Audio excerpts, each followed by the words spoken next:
Hello, welcome to my channel. ഇന്ന് നമ്മളൊരു fish grill ചെയ്യാൻ പോവാണ് കേട്ടോ. അപ്പം നമുക്ക് ആദ്യം തന്നെ അതിൻ്റെ മസാലയ്ക്ക് വേണ്ട സാധനങ്ങൾ എന്തൊക്കെയാണെന്ന് നോക്കാം.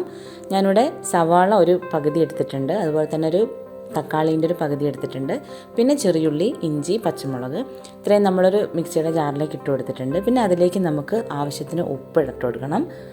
പിന്നെ നമുക്ക് വേണ്ടത് ഒരല്പം മഞ്ഞൾപ്പൊടിയാണ്, അത് ആഡ് ചെയ്ത് കൊടുക്കാം. പിന്നെ നമുക്ക് എരിവിനനുസരിച്ച് നമുക്ക് മുളക് വേണം, മുളക് പൊടി ഇട്ട് കൊടുക്കാം. ഇനി ഇതിലേക്കൊരല്പം വലിയ ജീരകം ആഡ് ചെയ്ത് കൊടുക്കാം. അതിനൊപ്പം തന്നെ കുറച്ചൊരു കുരുമുളക് പൊടി കൂടി ആഡ് ചെയ്ത് കൊടുക്കാം. ഇത് നന്നായിട്ട് അരച്ചെടുത്തിട്ടുണ്ട്. അതിലേക്കൊരല്പം വിനെഗറും കൂടെ ആഡ് ചെയ്ത് കൊടുത്ത് ഒന്നും കൂടെ ഒന്ന് നമുക്ക് എന്ത് ചെയ്യാം, അരച്ചെടുക്കാം. ഇനി ഇതിലേക്ക് ഈ അരപ്പിലേക്ക് ഒരല്പം ഓയിലാണ് ആഡ് ചെയ്യുന്നത്. ഓയിലും കൂടി ആഡ് ചെയ്തതിനു ശേഷം നമുക്ക് എന്തായി, നമ്മുടെ മസാല സെറ്റായിട്ടുണ്ട്. ഇതിൽ നമുക്ക് എന്താണ്, മുളക് പൊടിക്ക് പകരം പച്ചമുളക് എടുക്കുകയാണെങ്കിൽ പച്ചമസാലയായിട്ട് നമുക്കിത് ഉണ്ടാക്കിയെടുക്കാൻ പറ്റും.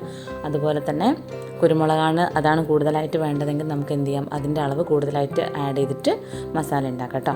അപ്പം നമ്മൾ ഇൻഗ്രീഡിയൻസ് നമ്മൾ ജസ്റ്റ് ഒന്ന് മാറ്റിയെടുത്ത് കഴിഞ്ഞാൽ നമുക്കതൊരു വേറെ ടേസ്റ്റും, അതൊരു നല്ല ടേസ്റ്റാണ്. അത് 3 ഞാൻ ട്രൈ ചെയ്തിട്ടുണ്ട്, അതുകൊണ്ടാണ് പറയുന്നത് കേട്ടോ. എപ്പോഴും ഒന്ന് മാറ്റി ട്രൈ ചെയ്ത് നോക്കാം.